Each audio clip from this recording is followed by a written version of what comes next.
For a long time, if you went to the library in Wilmington, North Carolina, there was one thing you weren't allowed to research. We were refused. We were rejected by the librarian. When I asked about or inquired about 1898, they wanted to know why. I was told that, yes, they had something, but they kept it under lock and key. The story of Wilmington in 1898 still isn't widely known.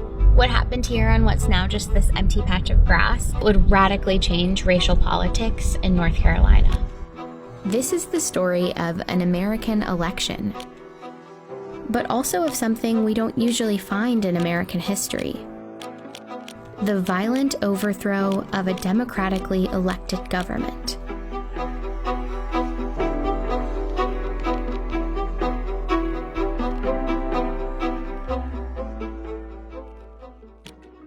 In the late 1800s, Wilmington, North Carolina was the state's largest city. It had a majority black population, and historians today describe it as a rarity in the post-Civil War American South. Wilmington, prior to November 1898, was what the New South could be at the cusp of the 20th century. There was an unusual degree of black prosperity.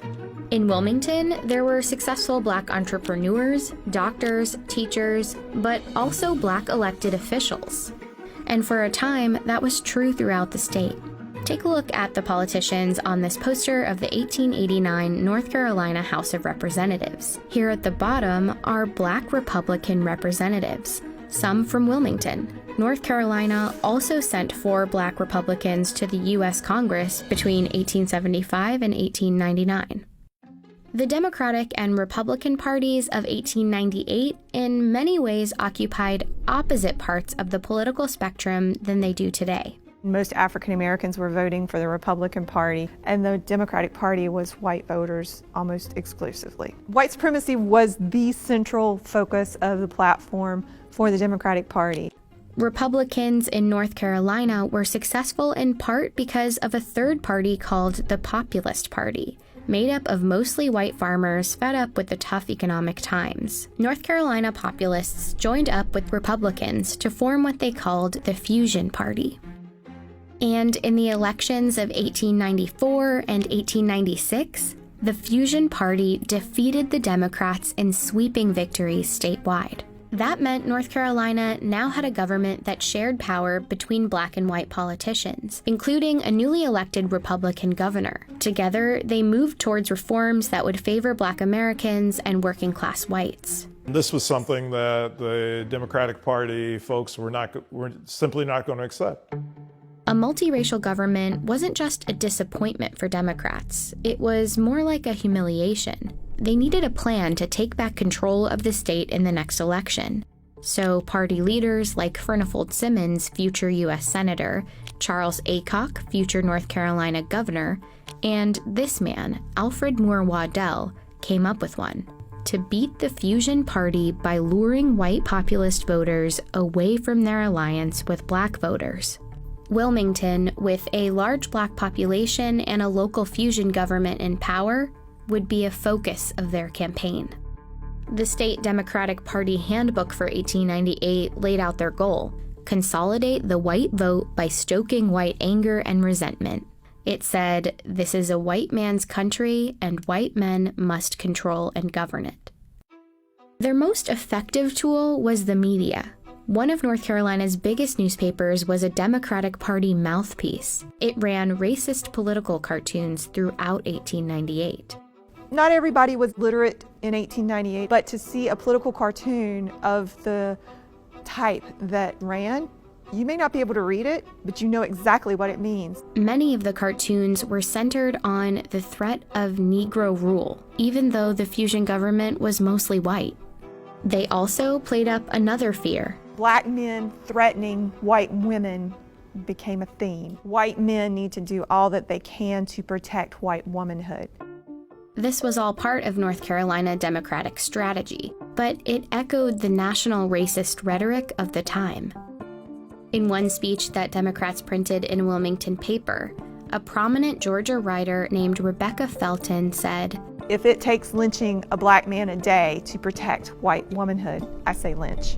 Her speech prompted a Wilmington black man named Alex Manly, owner of the Black-run Daily Record newspaper, to respond with a column. He made a simple observation that, at the time, was shocking.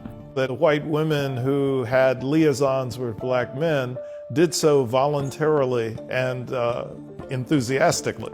Manly wrote, "Every Negro lynched is called a big burly black brute, when in fact many were sufficiently attractive for white girls to fall in love with them." Manly pretty much said, in a nutshell, sometimes white women choose to be with black men. Manly's editorial became another tool for Democrats. Newspapers reprinted it, called it a horrid slander, and ran comments about it on a daily basis.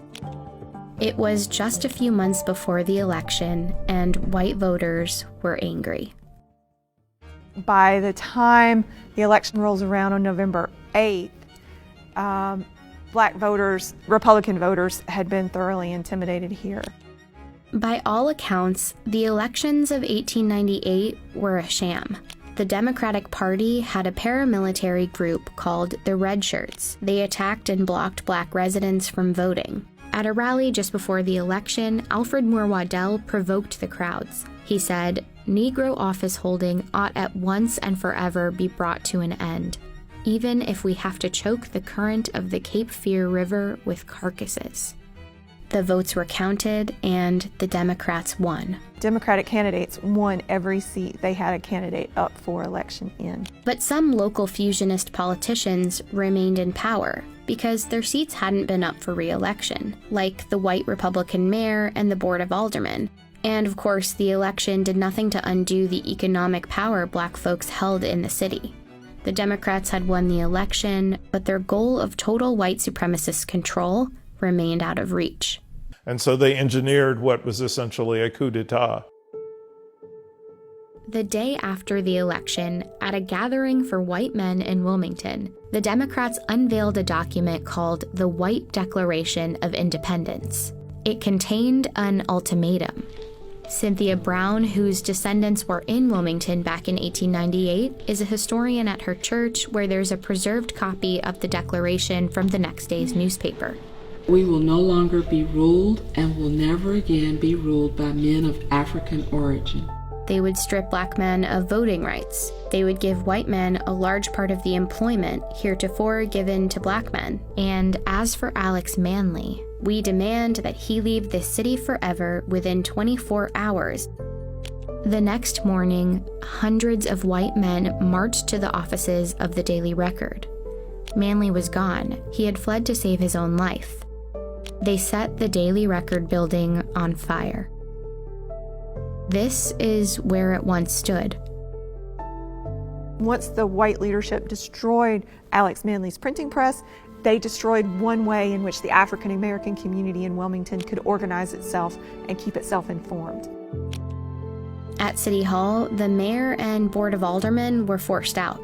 There's 200 armed men in City Hall at the time. They didn't do it of their own free will. And as they resigned, a new member selected by the Democratic Party was voted into office. Waddell, who once threatened to fill the Cape Fear River with black bodies, was the new mayor of Wilmington. Meanwhile, the mob had grown to about 2,000 men, and the violence spilled into the streets. In these photos, X's mark where the first black residents were killed. The stories are that they were dumped into the river, and there are varying stories about how many people were killed. I see 40 to 60 clearly as fatalities as a result of the violence, but I think it was higher. Many black residents hid for days in the swamps and the wooded cemeteries in the city, including Cynthia's great-grandmother. And thousands of other residents fled Wilmington, never to return.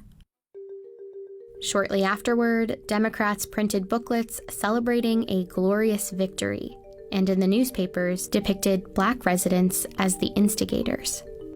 This image is a gross misrepresentation of what actually happened during 1898. You know, what you see is African American men with guns, not white men with machine guns.